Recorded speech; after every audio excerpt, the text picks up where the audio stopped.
mengikut Tuhan di dalam segala situasi. Di dalam Alkitab ada kisah mengenai Ayub. Ia adalah teladan yang baik mengenai seseorang yang tetap bertekun mengikut Tuhan di dalam segala situasi di dalam hidupnya. Ayub adalah orang yang saleh dan takut akan Tuhan, dan ia memiliki banyak harta benda dan juga keluarga yang baik. Mari kita membaca Ayub 1 ayat 1 sampai 5. Ada seorang laki-laki di tanah Uz bernama Ayub. Orang itu saleh dan jujur. Ia takut akan Allah dan menjauhi kejahatan. Ia mendapat 7 anak laki-laki dan 3 anak perempuan. Ia memiliki 7.000 ekor kambing domba, 3.000 ekor unta, 500 pasang lembu, 500 keledai betina, dan budak-budak dalam jumlah yang sangat besar. Sehingga orang itu adalah yang terkaya dari semua orang di sebelah timur.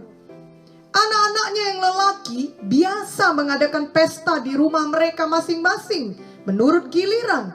Dan ketiga saudara perempuan mereka diundang untuk makan dan minum bersama-sama mereka.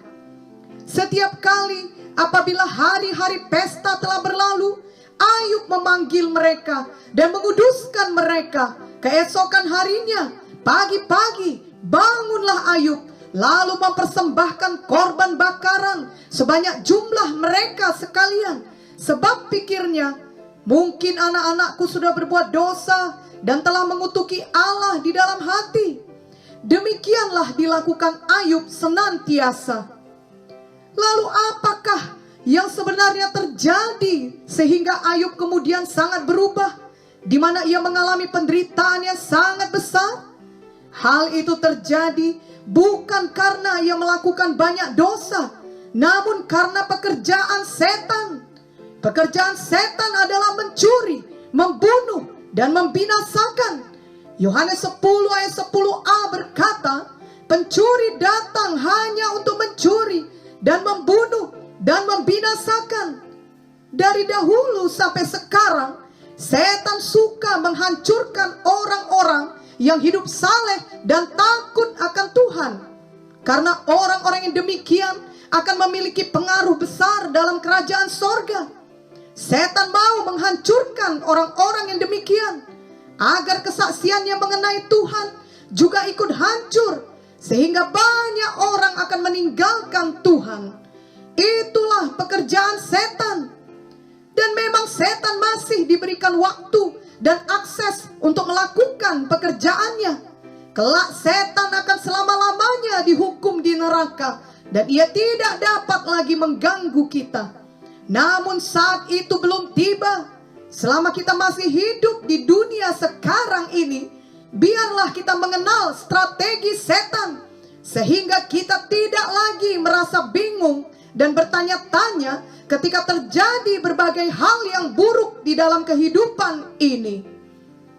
Kita tahu bahwa di dalam kehidupan Ayub, setan adalah dalang semua hal buruk yang terjadi kepada Ayub. Marilah kita membaca Ayub 1 ayat 8 sampai 12. Lalu bertanyalah Tuhan kepada iblis, apakah engkau memperhatikan hambaku Ayub? Sebab tiada seorang pun di bumi seperti dia, yang demikian saleh dan jujur, yang takut akan Allah dan menjauhi kejahatan. Lalu jawab iblis kepada Tuhan, apakah dengan tidak mendapat apa-apa Ayub takut akan Allah? Bukankah engkau yang membuat pagar sekeliling dia dan rumahnya, serta segala yang dimilikinya? Apa yang dikerjakannya telah kau berkati, dan apa yang dimilikinya makin bertambah di negeri itu. Tetapi ulurkanlah tanganmu dan jamahlah segala yang dipunyainya. Ia pasti mengutuki engkau di hadapanmu. Maka firman Tuhan kepada iblis, nah, segala yang dipunyainya ada dalam kuasamu. Hanya janganlah engkau mengulurkan tanganmu terhadap dirinya. Kemudian pergilah iblis dari hadapan Tuhan. Dari ayat di atas kita dapat mengerti bahwa sesungguhnya setan hendak menyerang Tuhan secara tidak langsung. yakni dengan cara menyerang Ayub. Setan mengatakan kepada Tuhan bahwa Ayub mengikut Tuhan hanya ketika keadaan baik. Namun ketika keadaan menjadi buruk, pastilah Ayub meninggalkan Tuhan. Tetapi Tuhan percaya kepada Ayub. Tuhan percaya Ayub tetap bertekun mengikut Dia di dalam segala situasi. Kiranya Tuhan juga dapat percaya kepada kita. Ingatlah bahwa sama halnya seperti apa yang terjadi kepada Ayub. Walaupun Tuhan mengizinkan setan bekerja, namun hal itu tetap ada batasnya. Tuhan tidak pernah membiarkan kita dicobai melebihi kekuatan kita. 1 Korintus 10 ayat 13 berkata, pencobaan-pencobaan yang kamu alami ialah pencobaan-pencobaan biasa yang tidak melebihi kekuatan manusia. Sebab Allah setia, dan karena itu Ia tidak akan membiarkan kamu dicobai melampaui kekuatanmu. Pada waktu kamu dicobai, Ia akan memberikan kepadamu jalan keluar sehingga kamu dapat menanggungnya. Jadi setan tidak akan pernah dapat berbuat sesuka hatinya. Semua yang terjadi kepada kita tetap ada di dalam kendali Tuhan. Itu sebabnya janganlah kita pernah ragu akan Tuhan. Marilah kita tetap percaya kepadanya, tetap bertekun mengikut Dia di dalam segala situasi. Penderitaan yang datang dalam hidup Ayub bukanlah penderitaan biasa, tetapi penderitaan yang sangat berat. Bahkan kelihatannya tidak mungkin dapat ditanggungnya. Mari kita membaca Ayub 1 ayat 13 sampai 19. Pada suatu hari, ketika anak-anaknya yang lelaki dan yang perempuan makan-makan dan minum anggur di rumah saudara mereka yang sulung, datanglah seorang pesuruh kepada Ayub dan berkata, sedang lembu sapi membaca dan keledai-keledai betina makan rumput di sebelahnya, datanglah orang-orang Sheba menyerang dan merampasnya serta memukul penjaganya dengan mata pedang. Hanya aku sendiri yang luput sehingga dapat memberitahukan hal itu kepada Tuan. Sementara orang itu berbicara, datanglah orang lain dan berkata, api telah menyambar dari langit dan membakar serta memakan habis kambing domba dan penjaga-penjaga. Hanya aku sendiri yang luput sehingga dapat memberitahukan hal itu kepada Tuan. Sementara orang itu berbicara, datanglah orang lain dan berkata, orang-orang Kasdim membentuk 3 pasukan, lalu menyerbu unta-unta dan merampasnya serta memukul penjaganya dengan mata pedang. Hanya aku sendiri yang luput sehingga dapat memberitahukan hal itu kepada Tuan. Sementara orang itu berbicara, datanglah orang lain dan berkata, anak-anak Tuan yang lelaki dan yang perempuan sedang makan-makan dan minum anggur di rumah saudara mereka yang sulung. Maka tiba-tiba angin ribut bertiup dari seberang padang gurun. Rumah itu dilandanya pada 4 penjurunya dan roboh menimpa orang-orang muda itu sehingga mereka mati. Hanya aku sendiri yang luput sehingga dapat memberitahukan hal itu kepada Tuan. Sungguh menyedihkan penderitaan Ayub dan betapa hebat kehilangan yang dialaminya. Dari satu kehilangan kepada kehilangan yang lain secara berturut-turut pula.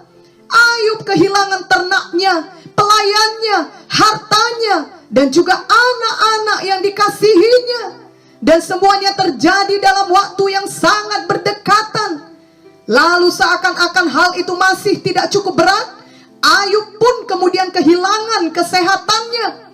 Dalam Ayub 2 ayat 4-5 dan ayat 7-8 dituliskan, lalu jawab iblis kepada Tuhan, kulit ganti kulit, orang akan memberikan segala yang dipunyainya ganti nyawanya.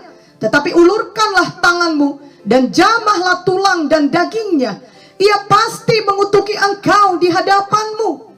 Kemudian iblis pergi dari hadapan Tuhan, lalu ditimpanya Ayub dengan bara yang busuk dari telapak kakinya sampai ke batu kepalanya. Lalu Ayub mengambil sekeping beling, untuk menggaruk-garuk badannya sambil duduk di tengah-tengah abu. Bila kita jujur, maka sebenarnya walaupun mungkin saat ini kita sedang mengalami persoalan yang sangat berat, tetapi tentunya belumlah seberat persoalan yang dihadapi Ayub. Ayub kehilangan segalanya yang ia miliki. Ia sangat menderita. Ia kehilangan status yang dimilikinya di tengah-tengah masyarakat. Ia kehilangan semua hartanya. Ia kehilangan anak-anaknya. Ia kehilangan kesehatannya. Dan di atas segalanya, ia tidak mengerti mengapa itu semua terjadi kepadanya. Karena selama ini ia adalah seorang yang saleh, jujur, dan ia hidup takut akan Tuhan. Namun Ayub tetap tidak meninggalkan Tuhan. Ia tidak membiarkan persoalan tersebut mengalahkannya. Ia memang tidak kehilangan istrinya, namun justru istrinya lah yang menyuruh ia mengutuk Tuhan. Tetapi Ayub tidak mau. Walau tentunya Ayub merasa sangat terkejut dan sangat sedih dengan semua persoalan dan penderitaan yang menimpa dia, tetapi Ayub tetap percaya kepada Tuhan. Kita membaca reaksi Ayub dalam Ayub 1 ayat 20 sampai 22. Maka berdirilah Ayub, lalu mengoyak jubahnya dan mencukur kepalanya. Kemudian sujudlah ia dan menyembah. Katanya, dengan telanjang aku keluar dari kandungan ibuku, dengan telanjang juga aku akan kembali ke dalamnya. Tuhan yang memberi, Tuhan yang mengambil, terpujilah nama Tuhan. Dalam kesemuanya itu Ayub tidak berbuat dosa dan tidak menuduh Allah berbuat yang kurang patut. Ayub berlaku jujur di hadapan Tuhan. Ia mengoyak jubahnya dan mencukur kepalanya. Itu pertanda bahwa ia berkabung. Ia tidak berpura-pura bahwa semuanya itu tidak apa-apa. Ia sangat bersedih hati dan ia membawa kesedihannya kepada Tuhan. Kita juga tentu merasa sedih ketika kita ditimpa persoalan yang berat. Jadi marilah kita juga seperti Ayub. Kita mendekat kepada Tuhan dan kita jujur kepada Tuhan tentang perasaan kita. Namun kita dapat melihat bahwa Ayub bukan hanya bersedih dan berkabung, tetapi Ayub juga menyembah Tuhan. Betapa luar biasanya Ayub ini. Setelah semua kesakitan yang terjadi kepadanya, ia tetap menyembah Tuhan. Biarlah kita juga tetap menyembah Tuhan di saat kita berada dalam keadaan yang begitu gelap di dalam hidup kita. Ayub juga tidak mempersalahkan Tuhan. Menurut Ayub, Tuhan berhak mengambil semuanya. Saat itu Ayub belum mengerti bahwa adalah setan yang mencuri dan mengambil semuanya. Namun hati Ayub benar terhadap Tuhan. Ayub tidak mempersalahkan atau menuduh Tuhan ketika hal-hal buruk terjadi dalam hidupnya. Marilah kita meneladani Ayub, dan seperti halnya Ayub, kita tetap tidak mau berbuat dosa. Jadi sebelum semua hal buruk itu terjadi, Ayub tidak berbuat dosa. Lalu setelah banyak kesakitan menimpanya, Ayub tetap tidak mau berbuat dosa. Inilah yang perlu kita teladani. Ada orang selama ini telah berbuat baik, namun kemudian hal-hal buruk terjadi kepadanya yang ia tidak dapat mengerti. Maka ia kemudian merasa sia-sia terus berbuat baik. Sangatlah disayangkan bila ia kemudian berubah setia. Itu sebabnya Amsal 20 ayat 6 berkata, banyak orang menyebut diri baik hati, tetapi orang yang setia, siapakah menemukannya? Dan Amsal 19 ayat 22a berkata, sifat yang diinginkan pada seseorang ialah kesetiaannya. Biarlah kita tetap setia dalam hal hidup takut akan Tuhan. Selama hidupnya Ayub selalu takut akan Tuhan. Ia selalu menolong orang yang sengsara, anak piatu, dan janda. Ayub juga selalu berbuat benar dan adil. Ia menolong orang buta, orang lumpuh, dan orang miskin. Ia tidak mau bersetuju dengan orang curang. Mari kita membaca Ayub 29 ayat 7 sampai 17. Apabila aku keluar ke pintu gerbang kota dan menyediakan tempat dudukku di tengah-tengah lapangan, maka ketika aku kelihatan, mundurlah orang-orang muda dan bangkitlah orang-orang yang sudah lanjut umurnya, lalu tinggal berdiri. Para pembesar berhenti bicara dan menutup mulut mereka dengan tangan. Suara para pemuka membisu dan lidah mereka melekat pada langit-langitnya. Apabila telinga mendengar tentang aku, maka aku disebut berbahagia. Dan apabila mata melihat, maka aku dipuji. Karena aku menyelamatkan orang sengsara yang berteriak minta tolong. Juga anak piatu yang tidak ada penolongnya. Aku mendapat ucapan berkat dari orang yang nyaris binasa. Dan hati seorang janda ku buat bersukaria. Aku berpakaian kebenaran dan keadilan, menutupi aku seperti jubah dan serban. Aku menjadi mata bagi orang buta dan kaki bagi orang lumpuh.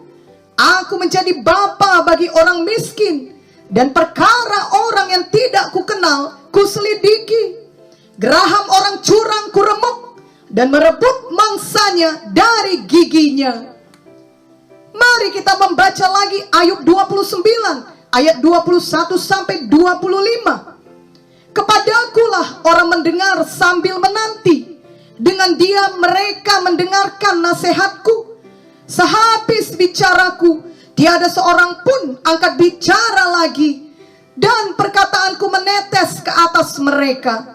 Orang menantikan aku seperti menantikan hujan, dan menadahkan mulutnya seperti menadah hujan pada akhir musim. Aku tersenyum kepada mereka ketika mereka putus asa, dan seri mukaku tidak dapat disuramkan mereka. Aku menentukan jalan mereka dan duduk sebagai pemimpin. Aku bersemayam seperti raja di tengah-tengah rakyat, seperti seorang yang menghibur mereka yang berkabung. Jadi dari ayat-ayat firman Tuhan di atas, kita mengerti bahwa Ayub adalah orang baik, orang mulia, orang terhormat. Orang-orang selalu mendengarkan perkataannya. Tetapi teman-teman Ayub sepertinya tidak mengingat semua kebaikannya. Ketika Ayub ditimpa berbagai kemalangan, mereka datang dan kemudian mereka mencela Ayub dan meyakini Ayub telah berbuat salah sehingga ia layak untuk dihukum Tuhan.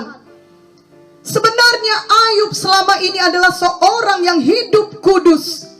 Ayub 31 ayat 1 dan 9 menuliskan, Aku telah menetapkan syarat bagi mataku. Masakan aku memperhatikan anak darah? Jikalau hatiku tertarik kepada perempuan, dan aku menghadang di pintu sesamaku. Ayub juga selalu berlaku adil kepada para pekerjanya dan selalu menolong orang. Ayub 31 ayat 13 dan ayat 16 sampai 19 berkata, Jikalau aku mengabaikan hak budakku laki-laki atau perempuan ketika mereka berperkara dengan aku, jikalau aku pernah menolak keinginan orang-orang kecil, menyebabkan mata seorang janda menjadi pudar, atau memakan makananku seorang diri, sedang anak yatim tidak turut memakannya, malah sejak mudanya aku membesarkan dia seperti seorang ayah, dan sejak kandungan ibunya aku membimbing dia. Jikalau aku melihat orang mati karena tidak ada pakaian, atau orang miskin yang tidak mempunyai selimut. Dan Ayub adalah seorang yang tidak mengandalkan kekayaannya. Ayub 31 ayat 24 sampai 25 berkata, Jikalau aku menaruh kepercayaan kepada emas dan berkata kepada kencana, Engkaulah kepercayaanku. Jikalau aku bersuka cita karena kekayaanku besar dan karena tanganku memperoleh harta benda yang berlimpah-limpah. Jadi sebenarnya Sebenarnya tidak ada yang dapat dituduh dari hidup Ayub. Pada kenyataannya, Ayub memang hidup saleh dan takut akan Tuhan. Walau tentunya Ayub tidak sempurna, tetapi hati Ayub selalu tulus terhadap Tuhan dan terhadap sesamanya.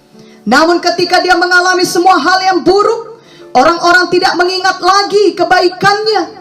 Mereka hanya melihat betapa sengsara hidupnya sekarang. Bahkan teman-temannya sendiri dengan terus-menerus mengatakan kepadanya bahwa semua persoalan dan hal buruk yang terjadi kepadanya adalah akibat dosa-dosanya kepada Tuhan. Dan ia harus mengakui semua kejahatan yang dilakukannya, yang mendatangkan semua kemalangannya. Pada masa sekarang ini, mungkin ada banyak orang yang berlaku seperti teman-teman Ayub ini.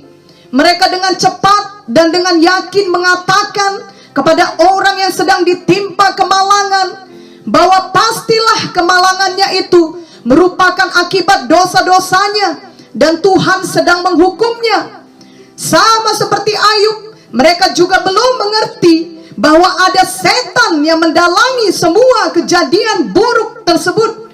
Hal ini dapat menjadi suatu pelajaran kepada kita, yakni bila selama ini kita hidup takut akan Tuhan, dan kemudian ada hal buruk menimpa kita, lalu datanglah banyak perkataan orang lain terhadap kita dan mengenai kita yang tidak baik, maka janganlah putus asa, janganlah meninggalkan Tuhan. Jangan biarkan semua perkataan orang tersebut mengalahkan kita dan membuat kita berhenti mengikut Tuhan dan berhenti mempercayai Tuhan. Jangan pernah dengarkan perkataan manusia yang tidak seturut dengan firman Tuhan. Sebaliknya, mari dengarkan hanya perkataan Tuhan yang selalu membawa kehidupan bagi kita. Ayub sebenarnya dapat memilih untuk menyerah dan mati dalam keadaannya. Ayub sudah sangat menderita. Istrinya sendiri tidak mendukung dia untuk tetap percaya kepada Tuhan. Ayub 2 ayat 9-10 menuliskan, maka berkatalah istrinya kepadanya, masih bertekunkah engkau dalam kesalehanmu? Kutukilah Allahmu dan matilah. Tetapi jawab Ayub kepadanya, engkau berbicara seperti perempuan gila.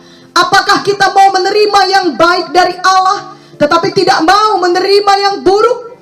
Dalam kesemuanya itu, Ayub tidak berbuat dosa dengan bibirnya.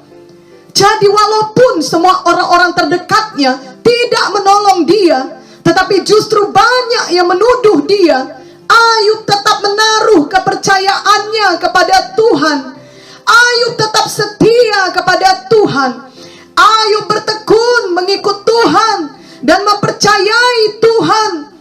Kita melihat bahwa Ayub kemudian mengucapkan perkataan iman di tengah kesakitan dan kegelapan yang dialaminya.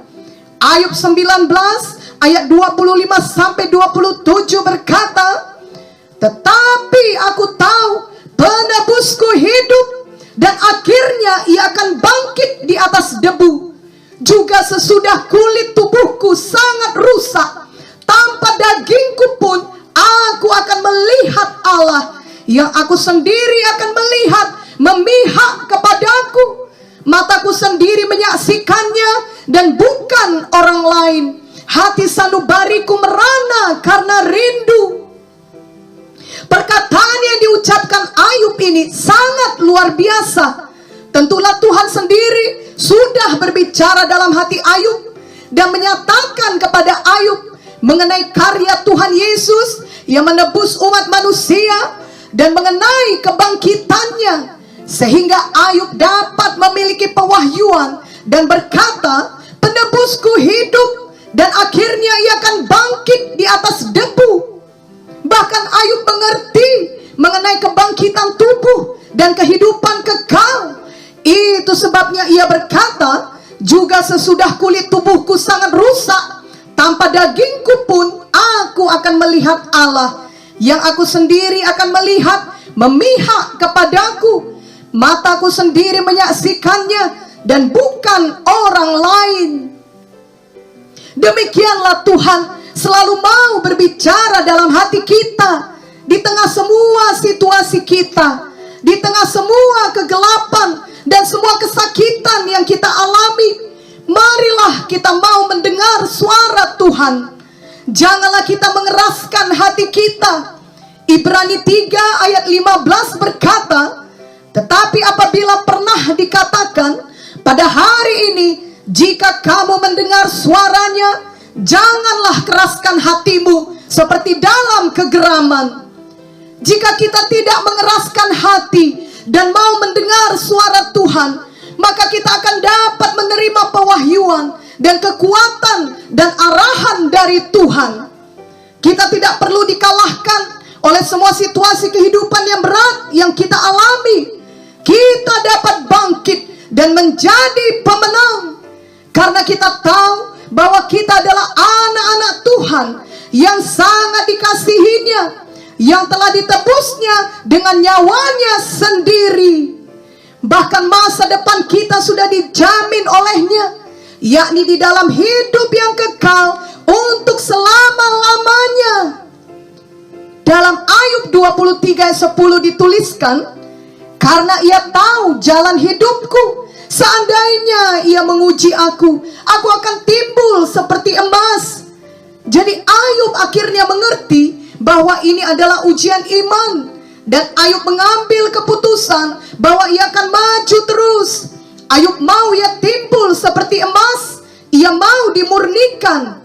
Dalam proses yang menyakitkan itu, Ayub memutuskan untuk tetap setia, hidup takut akan Tuhan.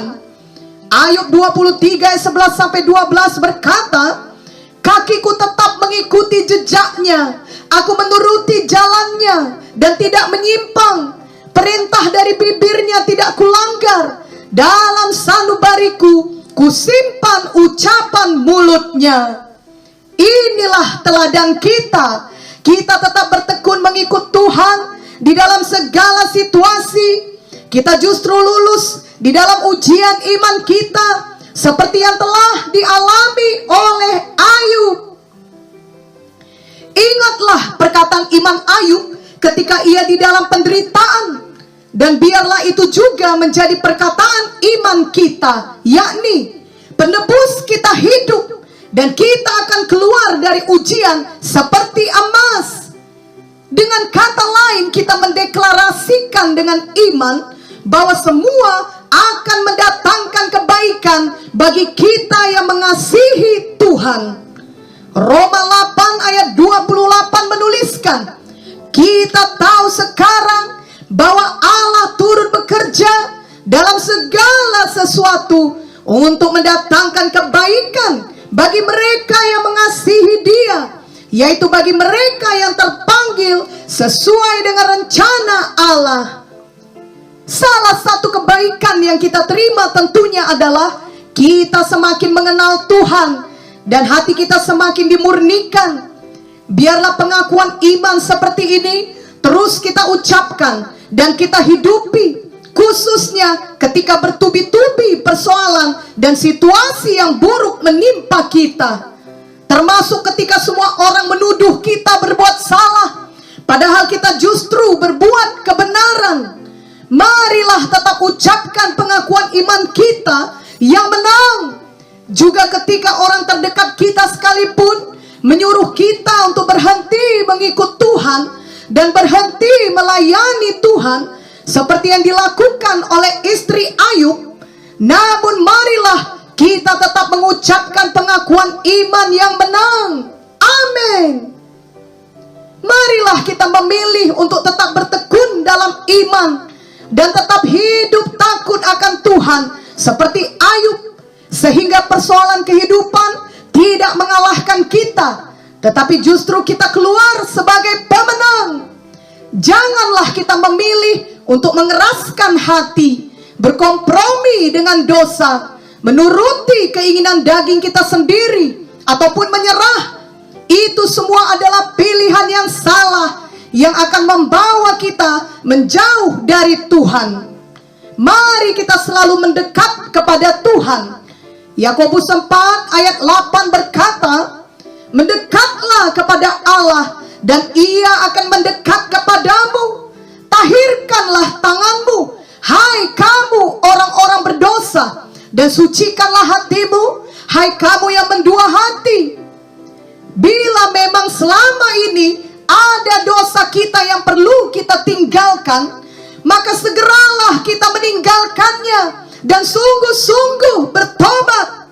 Mungkin kita bukan seperti Ayub yang memang selama ini hidup saleh, tetapi kita justru selama ini telah banyak membuat pilihan yang salah. Izinkanlah Roh Kudus menyadarkan kita, dan marilah kita betul-betul berbalik kepada Tuhan. Kita tidak lagi mau mendua hati, tetapi kita mau sungguh-sungguh bertekun mengikut Tuhan dan patuh kepada Tuhan. Amin. Kiranya seperti Tuhan memulihkan Ayub, Tuhan juga memulihkan hidup kita semua. Ayub 42 ayat 10 dan ayat 12 sampai 17 menuliskan, lalu Tuhan memulihkan keadaan Ayub setelah ia meminta doa untuk sahabat-sahabatnya. Dan Tuhan memberikan kepada Ayub 2 kali lipat dari segala kepunyaannya dahulu.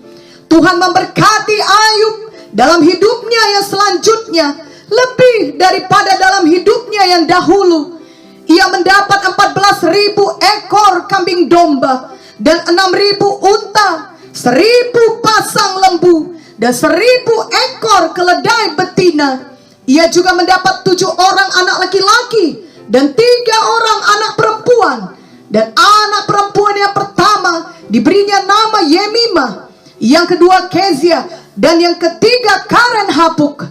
Di seluruh negeri tidak terdapat perempuan yang secantik anak-anak Ayub, dan mereka diberi ayahnya milik pusaka di tengah-tengah saudara-saudaranya laki-laki. Sesudah itu Ayub masih hidup 140 tahun lamanya. Ia melihat anak-anaknya dan cucu-cucunya sampai keturunan yang keempat. Maka matilah Ayub tua dan lanjut umur. Setelah Ayub tetap bertekun mengikut Tuhan, maka akhirnya Ayub keluar sebagai pemenang. Bahkan Tuhan memberkatinya 2 kali lipat dari keadaannya dahulu. Jadi marilah kita juga tetap bertekun dalam iman kita kepada Tuhan dan tetap bertekun mematuhi Tuhan. Yakobus 5 ayat 10 sampai 11 berkata, saudara-saudara, turutilah teladan penderitaan dan kesabaran para nabi yang telah berbicara demi nama Tuhan. Sesungguhnya kami menyebut mereka berbahagia, yaitu mereka yang telah bertekun.